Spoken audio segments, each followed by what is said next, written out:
Hello, welcome to the course Electronic System Design. Last lectures we were talking about Verilog language and VHDL language. These are two different HDL languages. HDL is nothing but hardware description languages. These are two different languages which we use to implement certain hardware using electronic gates and all. So, and we see that we will focus more on the Verilog side because it is a very popular language and very easy to understand. It's very have a C type syntax. So, if we know the C programming, we can easily pick up on the Verilog.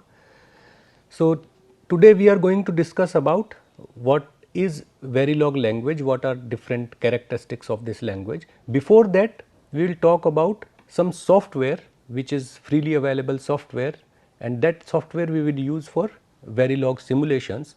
So, there is a freeware or free software available on internet which is called Icarus Verilog or i-Verilog in short we call it. So, we will see the steps in quickly maybe in 2-3 minutes that how to download this software and install the software on your computer, which is a Windows based computer, and then we will see some basic functionality about the Verilog HDL. So, let us discuss the steps to install the i-Verilog software on your system. So, these are the steps to download and install i-Verilog. So, this is the software which we are going to use for Verilog coding or Verilog simulations. This is an open source software. You can freely download it from the website and use it for your personal use. So, the very first step to download this i-Verilog is you just search Icarus Verilog download on any search engine such as Google or Yahoo. Once you search it on the search engine, you will find this kind of page, and the very first link will be your website. This is blair.org. So, this is the software which you want to download. So, you click on this link, this will lead to this page. On this page you have this download option and you have multiple options available here, but we will be using this latest stable release which is mentioned here. This is the latest stable release with all the bug fixes. So, we click on this link i-Verilog 0.9.7. This number can change based on the time we are downloading it. So, we will go for the most stable release. Once we click on it, this will be downloading a file on your system. You can save this file on your system and double click it to install it. So, the window will open something like this. You have to save the file and open it by double click. Then this setup wizard will open. You need to click on this next button. Then it will ask you for a certain agreement to accept. So, you click on I accept the agreement, then again next. You choose the installation directory. Generally this is by default in the C drive i-Verilog folder. It takes typically 13 or 14 MB of free space in your computer. You click next. When you click next, it will ask you to download and install a different software also, which is GTK View.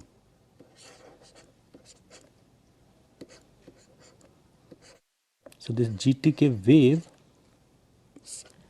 this is a software to view the simulation waveforms which we simulate in i-Verilog. So, this is also important software and you need to click here as well to install GTK Wave as well. So, once you select GTK Wave and then do the next, it will ask for this executable directory to the path variable, keep it checked and then just finish it. So, this is how you install this software on your computer. So, the next is, once we have downloaded and installed the i-Verilog software, which is a kind of a command prompt based simulation you can do, you need a text editor also to write your Verilog codes. So, Notepad is already available in Windows, so you can use that as well, or gedit or any Vim software or Vi software in Linux. But it's better to have Notepad++, which is also a freely available software on internet. The good thing is this software understands that you are writing a Verilog code. If you mention a file name with .v extension, Notepad already knows that this is a Verilog code, and for this language all the syntax and all the keywords are already in the Notepad++.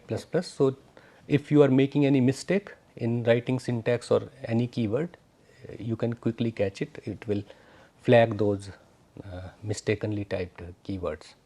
So, we will be using this Notepad++ software quite often, but you are free to use even the Notepad, which is available already in the Windows system. So, to download and install Notepad++ is again the very simple process. It is free text editor. You can download it and use it for your use anytime. So, to download and install, just go to this website or simply type on Google Notepad++ download. It will lead to this link, and you can download any of the version, which is whatever is latest available to you. So, once you click it, it will open a exe file on your system. You can save it and double click it and follow the standard procedure of installing any software on your system. So, these are the two softwares which we will be using next for simulating our Verilog codes, designing some hardware using Verilog language. So, first let us talk about the Verilog language itself, because we have not talked about the specific criterias and applications of Verilog. What are the keywords of Verilog? So, let us first talk about the Verilog language itself, and then we will move to some simulation examples where we will simulate the code in this i-Verilog software and see the waveform in GTK wave. So, in Verilog simulations, we actually design or we implement certain functions.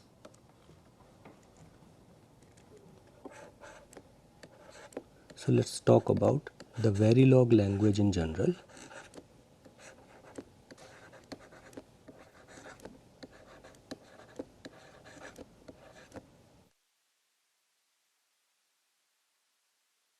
So, in Verilog language, we design a module.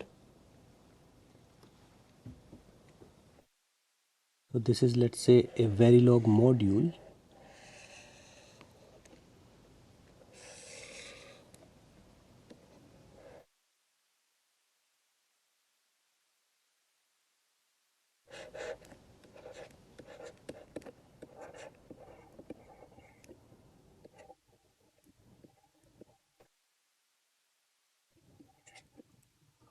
This module can be a very small gate, for example, NAND gate or NOR gate, or it can be a very complex module, let us say the arithmetic and logical unit or memory controller or any other big system.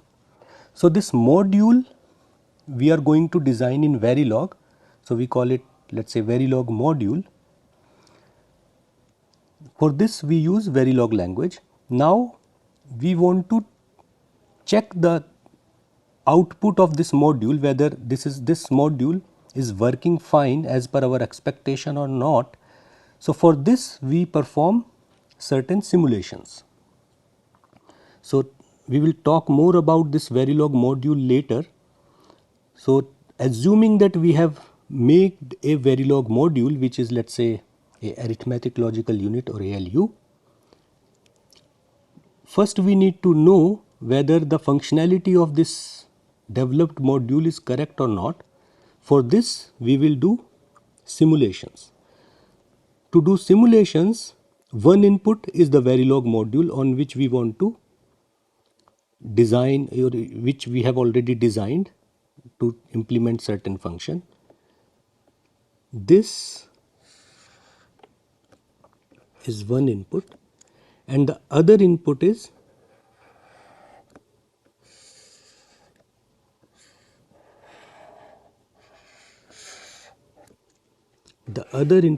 something called test bench.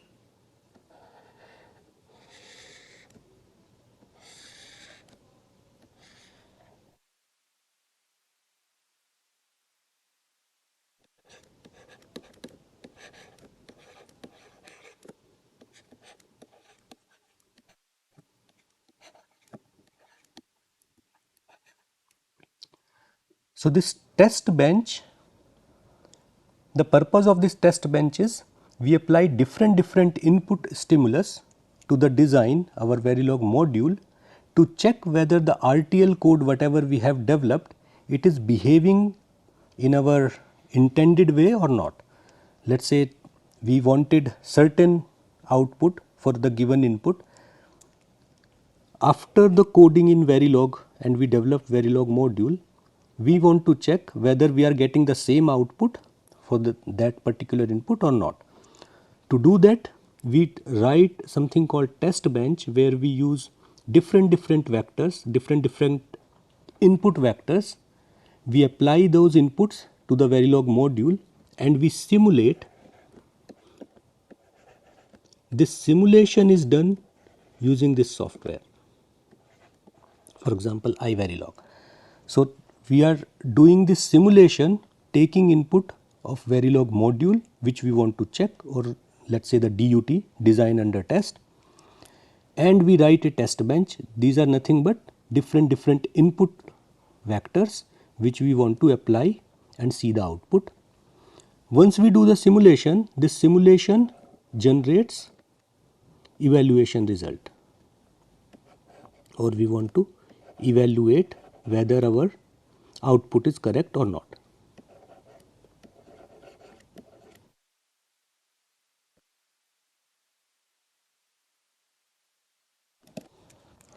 So after simulation we evaluate the results, we cross check with the already verified result, and if the results are not correct, it means there is a problem in the Verilog developed module.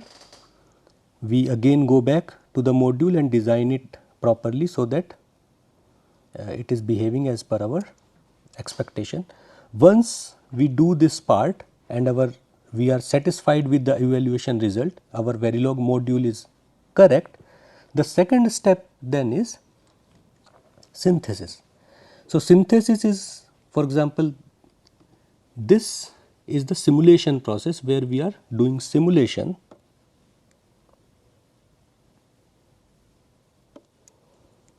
This part is complete in itself, where we are taking a module, applying different vectors to check the functionality of the module. Once we are happy with the evaluation results or the output result of this module, now the next step is to implement this Verilog module using our logic gates, for example NAND gate and NOR gate. So this ALU, for example, we are talking about ALU here. This has a very complex function which need to be implemented, that cannot be implemented using one or two gates. We will be using like hundreds of NAND gate, NOR gate, OR gate, etc. So we use the tool, the software tool, and this step is called synthesis, where we implement this function, ALU function, using our standard NAND, NOR and other gates. So we take this Verilog module and synthesize.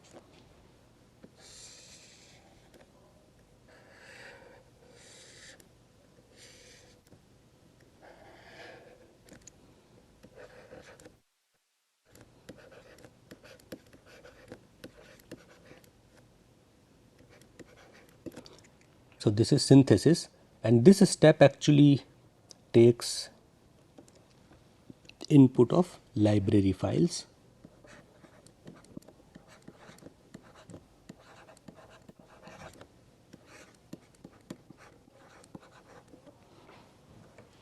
And generates its output, which is nothing but the implemented function using simple logic gates.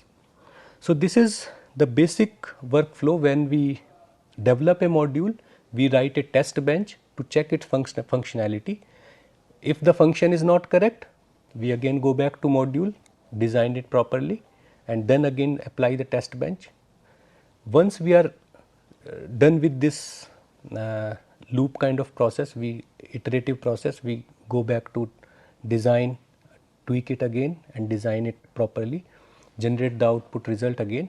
Once the output is fixed, output is as per our expectation, then we start the implementation of this module using logic gates. So, this step is called synthesis. Now, the synthesis is a process where you are taking this complete function which is perfectly running fine. This is a complex function and you want to realize it in now using small gates like NAND gate, NOR gate, maybe other gates as well. So, using these gates we will develop a complex circuit, and that circuit is kind of implementation of this function. So, for this synthesis or the implementation, you need certain library files which contains all your logic gates. For example, I want to implement a function using only NAND gate. So, I do not have anything else in our library. So, and the requirement of my function is somewhere I want to use an inverter, single one input inverter, and all I have is only the NAND gate in my library. So, what the software will do, it will take up a NAND gate, join both the inputs together and make it a single input. Then this NAND gate, if both inputs are joined together, it behaves like a inverter. So, in this case, though inverter is a small gate, we have only one PMOS and one NMOS. In this case, we have used a NAND gate to perform like an inverter. So, we are kind of overspending the hardware to implement the same function. Inverter we can implement by 2 transistor, but here we are using 4 transistor in terms of NAND gate.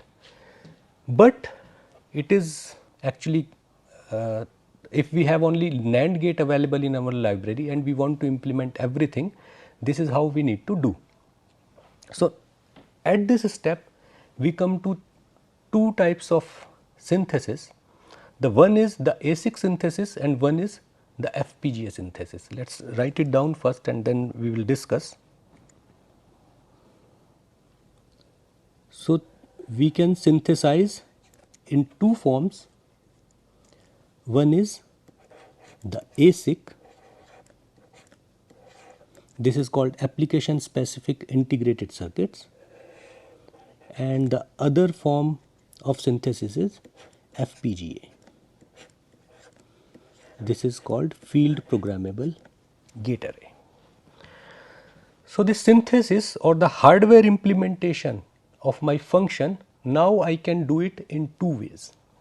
One is I have standard NAND gates available in my library. I have all the NAND gates only, no other gates available to me, and I need to use only NAND gate to implement everything. I can do that with Boolean function. I can optimize my function in such a way that it always uses NAND gate. So, NAND is a universal gate, I can implement any logic function. The good thing is, if I want to buy all the NAND gates only, so the hardware cost is less. For example, the designer need to design only a NAND gate, just 2 PMOS on the top, 2 NMOS on the bottom. We need to optimize that NAND gate for its power, performance and everything. And when I buy NAND gate, I buy that in bulk, for example 1 million NAND gate. This device where I buy these gates this is something called FPGA, the field programmable gate array. Now these NAND gates are available, but the connection of these NAND gates are not done, or it is programmable. I can connect various NAND gates as per my choice or as per my implementation. Whatever synthesis is giving me the circuit, I can connect NAND gates, all these NAND gates differently to get the desired output. So this is a way which we call FPGA based synthesis, where we have limited set of circuits, let us say NAND gate only, and we are implementing everything, even it is a OR function somewhere, that OR also we are implementing using NAND only. So the good thing is, if we buy a FPGA, so FPGA need not to be a kind of very expensive circuits where we are developed so much of hundreds of circuits. FPGA has only certain logic gates which are programmable, and this same FPGA can be used in variety of applications. So I can use it for small controller, I can use it for big controller, I can program it for any application, and I can use FPGA. So once this same FPGA can be used at many places, the cost actually goes down. You can buy the FPGA at very low cost and implement your logic function using the FPGA. But remember, here we are using a NAND gate to even to implement a OR gate or to implement a inverter. So this is a not very optimized use of resources. If I implement the inverter function using an inverter only, that gate will be much faster than my FPGA NAND gate, which is acting like an inverter. I have joined both the inputs of NAND gate to make it an inverter. It can act as an inverter, but now the delays or the power requirement will be equal to a NAND gate, not the inverter, okay, because it is not an inverter, it is a NAND gate. But to reduce the cost and to speed up the process, I have used FPGA to implement my logic function. So this is a FPGA based approach which is cost effective, but it is not very fast. On the other side, if I develop a complete library, in that library I will develop a NAND gate, a NOR gate, a AND gate, inverter, and all other logic gates, even the multiplier, etc., or other things. So my development time is higher. I am not designing only NAND gate, I am designing NOR gate as well, I am designing inverter as well, other gates as well, even complex gates as well. So much development time is more, and I can optimize my circuit for that particular application. For example, this chip need to go to a mobile application. I know already which are the critical paths where I want to have the fastest transition of data. There I can put my specialized designed circuit in that path, so that the data transfer is fast. So my development time is higher in ASIC design, but I can optimize all the paths so that my delay is very less, my circuit is very fast, and where I can save my power, I can put some circuits which are taking low amount of power in that particular path to save the power as well. So I can optimize, or I have multiple options available in ASIC design which I can apply to reduce power and increase the speed and performance of the circuit. So this is the basic difference between a FPGA based implementation or a ASIC based implementation. FPGA very fast to design, we just need to implement it, synthesize it, and put it in the FPGA, connect the wire through the computer and put your simulation program into FPGA. It will start acting like your hardware, but the speed will not be very fast because it is not the optimum implementation of the logic function. In ASIC, however, I can optimize as per my choice whatever I want. I have liberty of changing almost all the design aspects, but the cost of ASIC development is much higher than FPGA, because FPGA, once you develop it, it can be used for almost all the applications, or the application areas are very much higher. In ASIC, ASIC is developed only for a particular purpose. For that only you have to put all the effort. So, the cost of ASIC is much higher than FPGA. So, this is what we do. We develop the Verilog model, check the functionality through simulation using test bench. Once we are done with the module development, we do the synthesis. Now, synthesis is two part, FPGA or ASIC. We can go to any of this implementation. So, now let us talk about little bit about this Verilog module. So, first we write down a few points about this simulation and synthesis. So, the simulation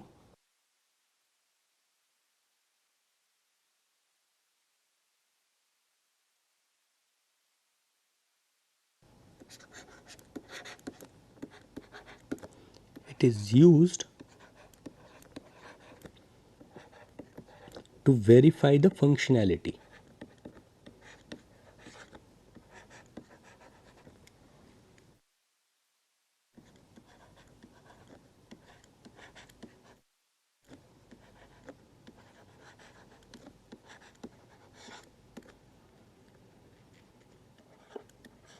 of the digital design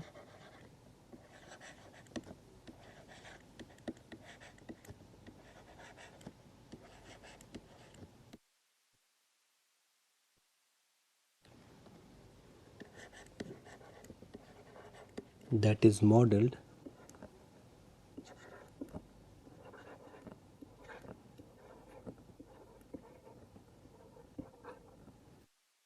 using Verilog language.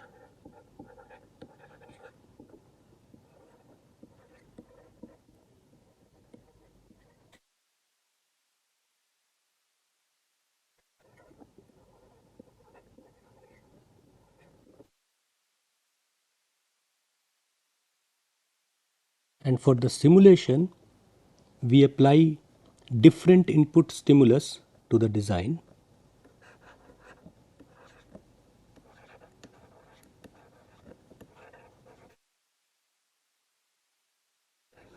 We apply different input stimulus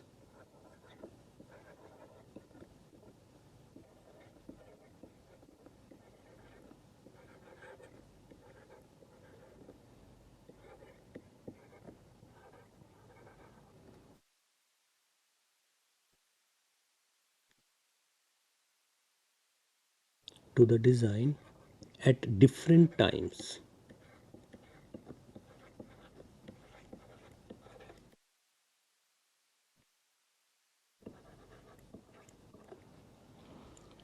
To check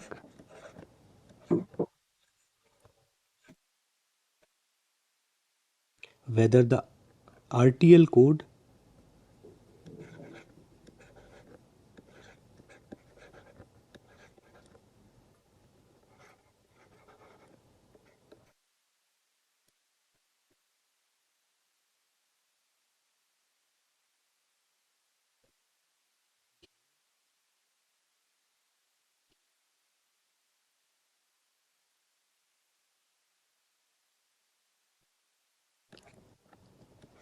like the intended way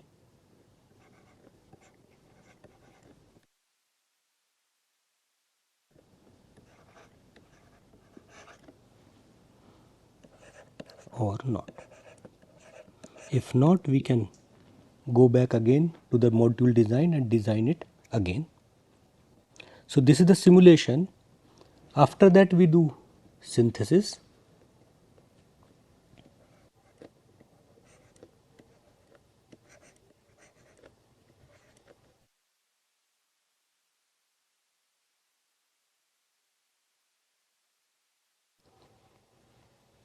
So, this is a process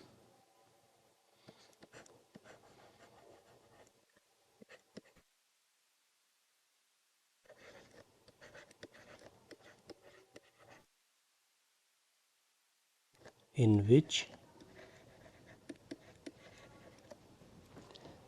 digital design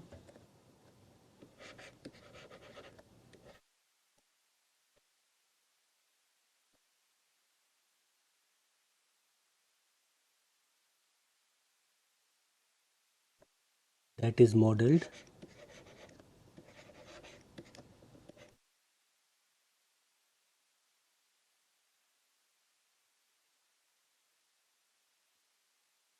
using HDL is translated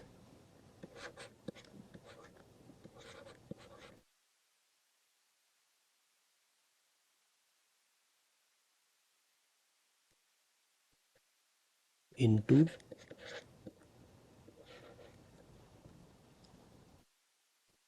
an implementation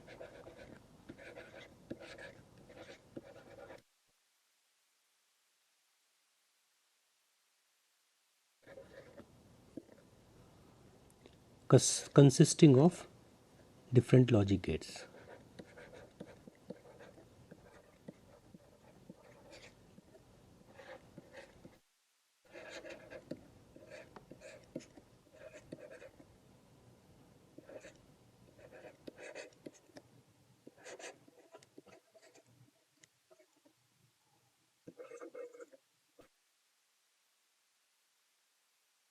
So these are the definitions of simulation and synthesis.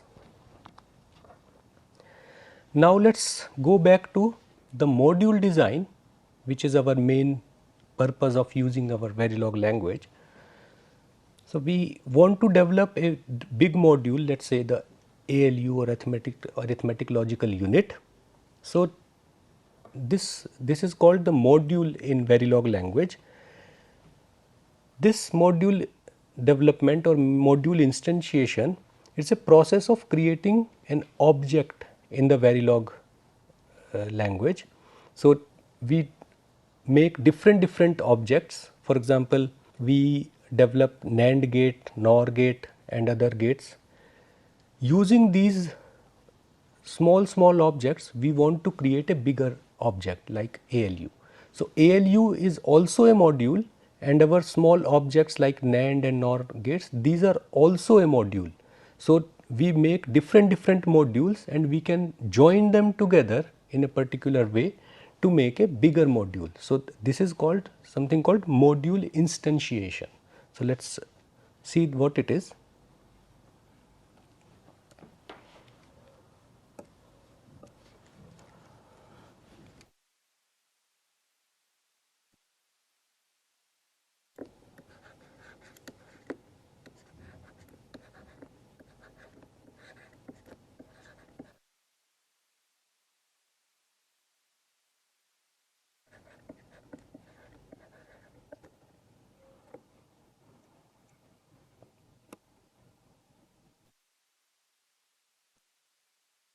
So this is the process of creating object.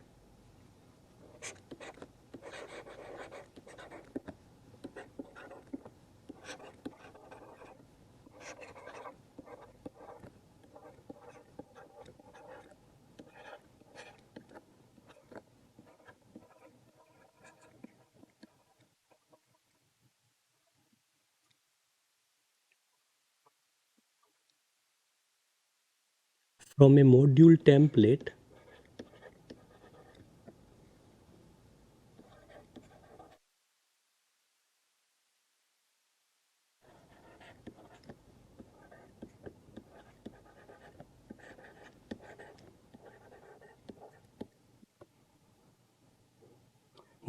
these objects are called instances.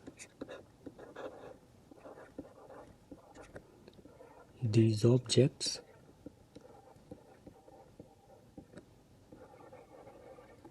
are called instances.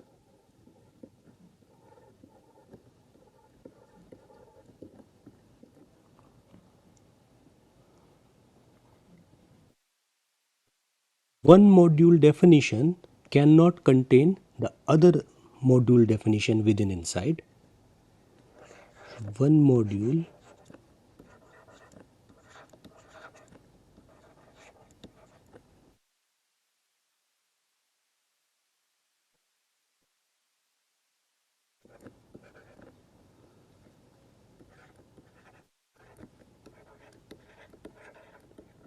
cannot contain another module instantiation.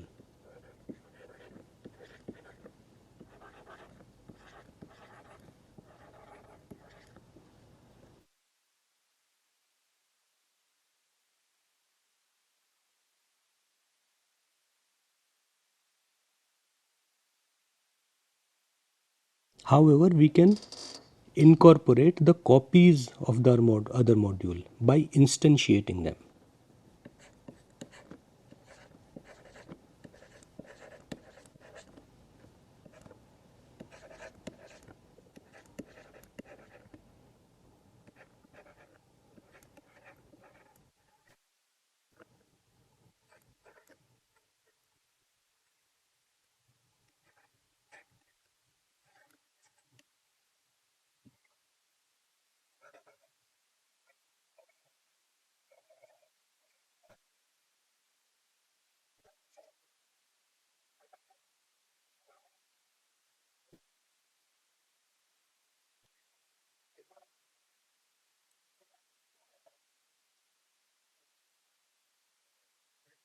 So this is the process of creating an object using the module template. There is a particular template for module.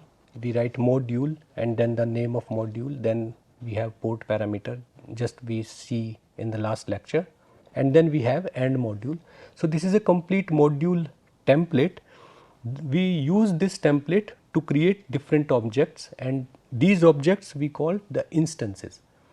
So for example, we develop a NAND gate using this module. So we write module NAND and then the input and output ports, and we write the Verilog code, and then we write AND module. So this is a complete instance of a NAND gate.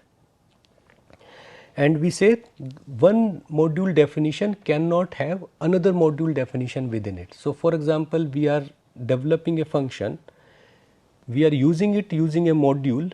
So we write a module section, and let's say in this implementation we want a OR gate. So we cannot, within this module, between AND and module and AND module, we cannot write another module and AND module to write a OR gate.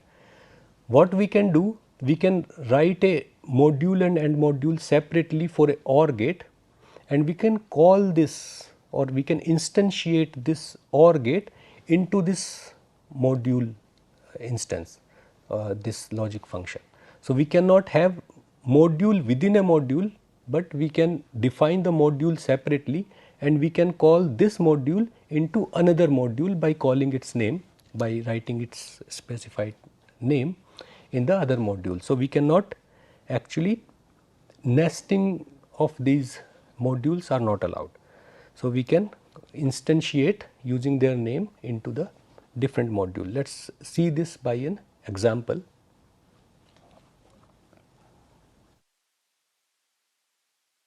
So for example, we want to build a 4:1 multiplexer.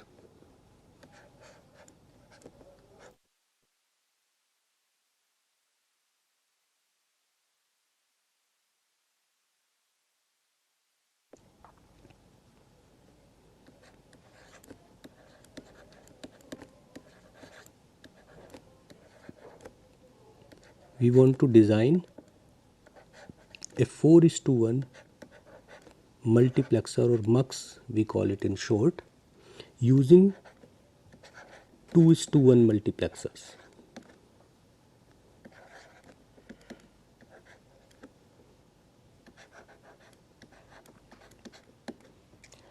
So this is the example we are taking. We want to have a 4:1 MUX using 2:1 MUX. So in our library we have only 2:1 multiplexers, but our goal is to design a 4:1 multiplexer. So in diagram it looks something like this, and then we will write the Verilog code. So for example, we have 2 input MUX. So we write, this is 1 MUX where we have 2 inputs.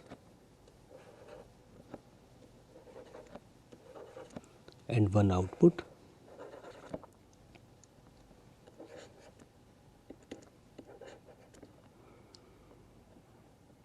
This input is, let's say this is A, this is B,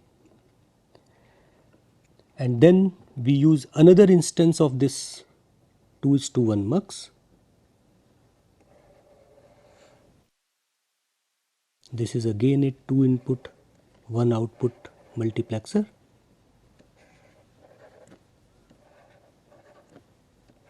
These two inputs are C and D.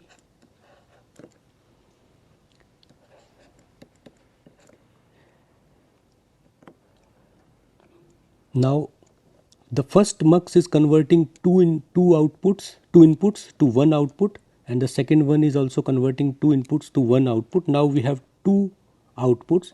Again we want one output from these two inputs, so we put one more mux here.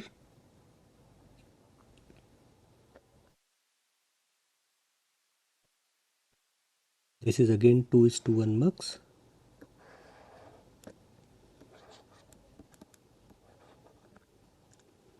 And we connect that like this, and now we have single output, which is, let's say, out.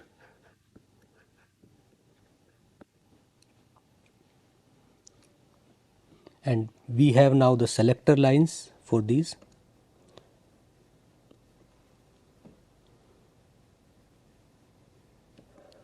For 4 inputs we need to have 2 selector lines. So first is, let's say, this S1, which goes at the first 2 mux, and then we have second selector line which is going to the second stage. This is S2. So this is a typical diagram of 4:1 mux if you want to implement it using only 2:1 mux. So this is how a 4:1 mux look like. Now we want to implement it using the Verilog language. So what you can do, first you need to design a 2:1 mux, which is one instance, and then we can repeatedly call it the same object 3 times. One as, let's say, this is, let's say we are calling it M1, let's say we are calling it M2, and that we are calling it M3. So we will design first a 2:1 mux, and we instantiate it 3 times using the name M1, M2, M3, and we do the connection what we are seeing here to implement a 4:1 mux. So the first we write the code for 2:1 mux. So we write Verilog code something like this. We start the design using a module keyword. This is the module keyword. Then we write the name of this module, what we want to design. So we want to design a mux underscore 2:1. So this, we are designing a multiplexer which is 2 input to 1 output, and then in the bracket we write the port names. So these port names are, let's say, X, Y,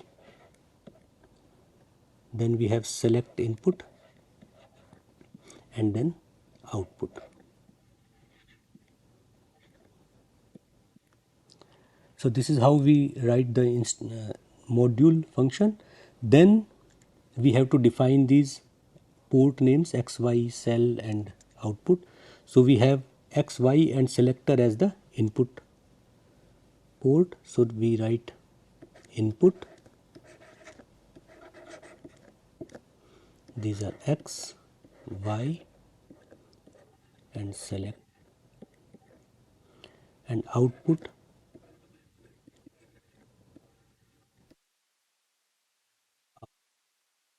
This is the output port, and then we write the Verilog code for this functionality, that when selector is 0, x go to output, when selector is 1, y go to output. So this is the coding which we can do, that we will see later on or in the next lectures.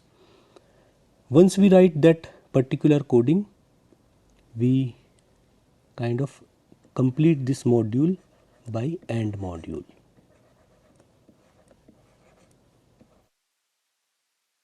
So now if you see this section, this particular section from module to end module, this represent a mux, a multiplexer, which converts 2 input to 1 output.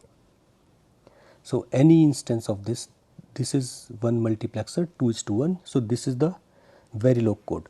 Now we want to write the Verilog code for 4:1 multiplexer, which will have 3 2:1 multiplexer along with their particular connections. So for that we need to write another module instance. So we write module. Now we will give it the name mux underscore 4:1. So this is a 4:1 multiplexer where we will have 4 inputs, 2 selector lines. These are the 4 inputs, 2 selector lines and 1 outputs. These are the port, or these are the input output pins for this multiplexer. So we write, let's say, A, B, C, D, S1, S2 and out. So these are the port we have specified. Now we need to define whether these are input or the output. So we write input ports. Which are the input ports? These A, B, C, D and S1 and S2. These are the 6 ports which are input type. So we write input A, B, C, D, S1, S2. These are input, and output is just one, which is out. So this is how we now define these input and output ports. Now we define the wires which we are connecting, which we are using to connect these mux together. So for example, this is the statement wire, and we are defining x1 and x2. These are the 2 wires I am using to connect these mux together. Now I will call the 3 different instances of the same mux 2 to 1. So what I will do, I will write mux 2 to 1, mux underscore 2 to 1. This is the instance I am calling and giving it a name which is, let's say, M1. So this is the same module. I am calling it by the name M1, and this M1 is connected in such a way that signal A and B is going to this mux along with S1. These are the 3 inputs going to this instance, but the output is not out, but the output of this mux is a wire which is connecting to the another mux. So let's say this wire, I am calling it X1, and this wire I am calling it X2. So for instance M1, A, B and S1 is the input and the output is X1. So I write X1 here. So this is how output is connected to X1. Now I will call the another instance of the same 2 to 1 mux.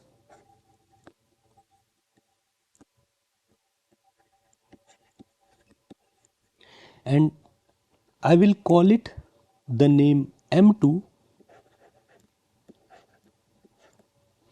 Inputs are C and D.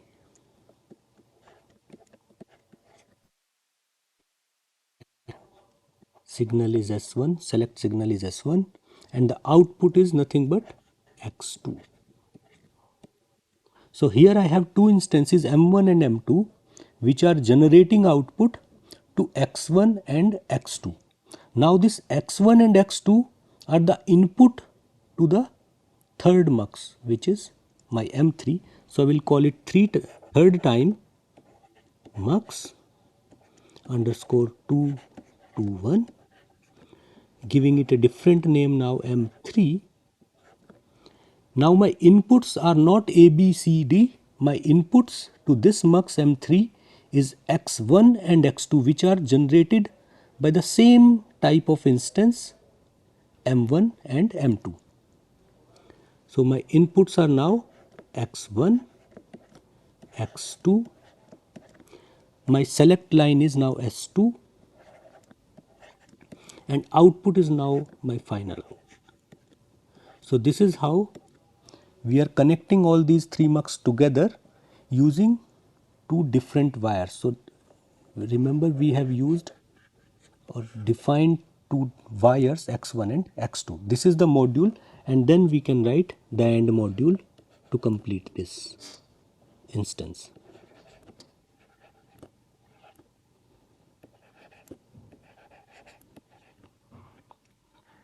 So this is how we design the module using another module.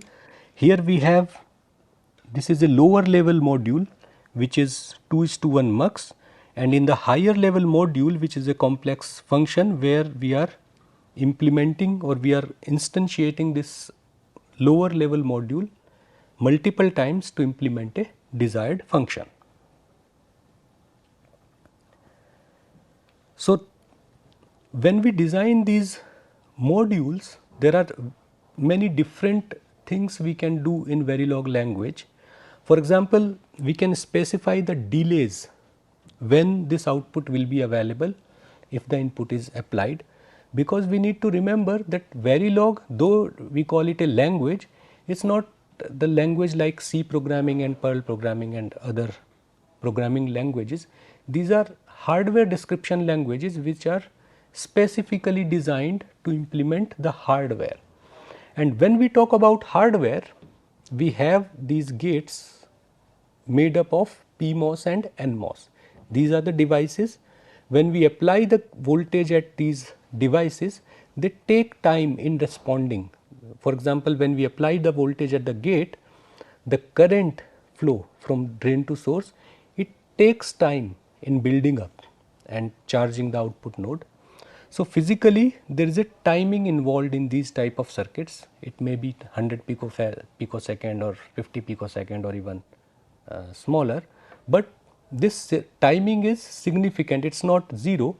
However, in the normal programming languages just like C, if we want to add two numbers, for example, I have two variables, A is 1, B is 2.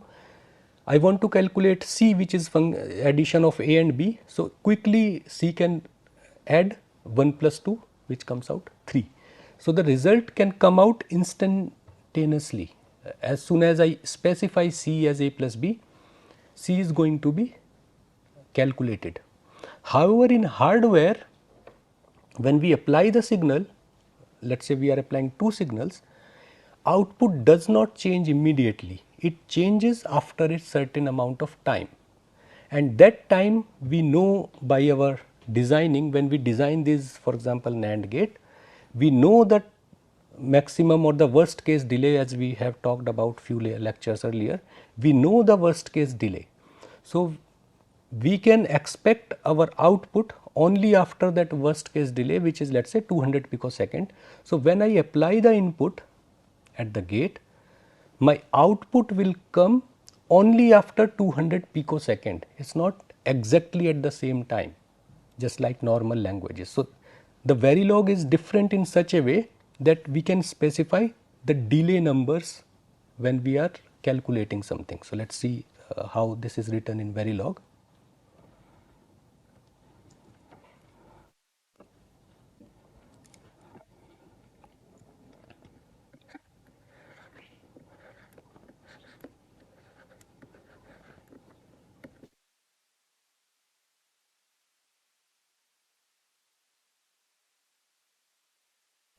So let's say we are writing a module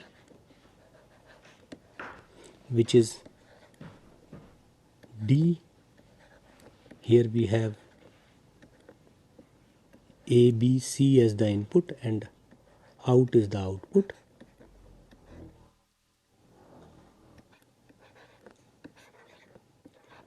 We write input A, B, C and output is out.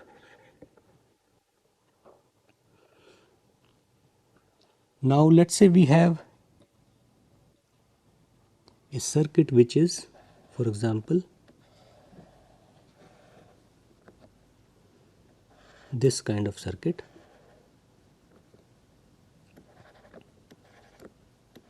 This is A, this is B and the third signal is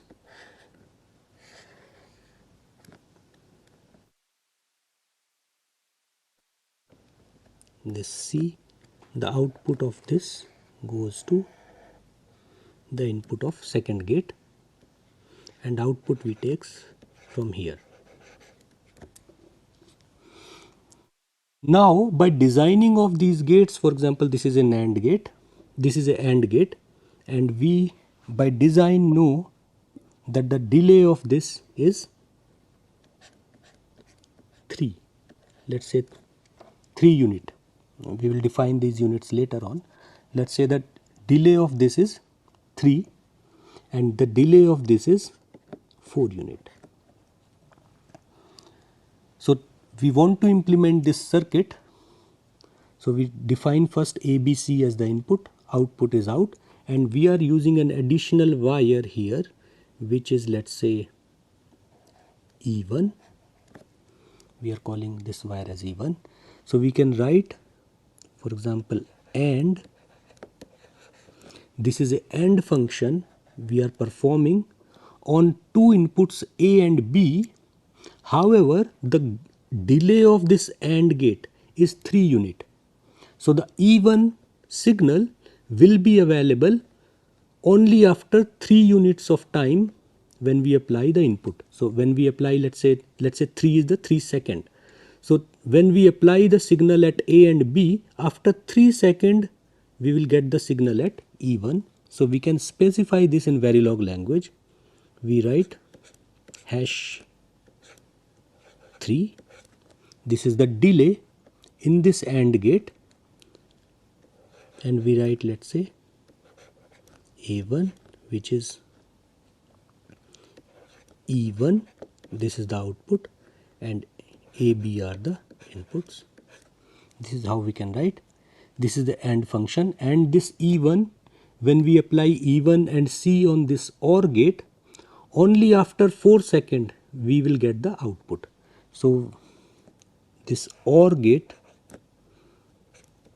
we write the delay number which is 4 and then we give it the name O1 or the OR1. We write output and two of the inputs, one input is C and the other input is the E1, which is the output of first gate. This is how we write the statement in module function, in module, and then we close down this module using AND module. So here we see we can specify the delays in the Verilog language. So Verilog language, though it is a language, but it is different than our normal languages because this is developed specifically for the hardware development, and for hardware development we have various type of constraints. For example, the delays, output does not change immediately when we apply the signal. So, in normal languages, if we add 1 plus 1, we immediately get the answer 2. However, in Verilog, if we add 1 plus 1, there is a hardware which will take this 1 and will compute, some MOS will turn on and off. They will take time in charging some capacitor, and the output will be pulled up or pulled down. So, all these things take time. It means when we apply 1 plus 1 in Verilog, after certain time, let us say 100 picosecond, the output will be available. So, this is why this language is different than our normal language, and these are the things we can put in our Verilog designs. So, whenever we are designing the Verilog languages, we need to think in terms of the electrical designers, that what can be the real possibility. Based on that, we design our Verilog modules. So, this is all for today. Thank you.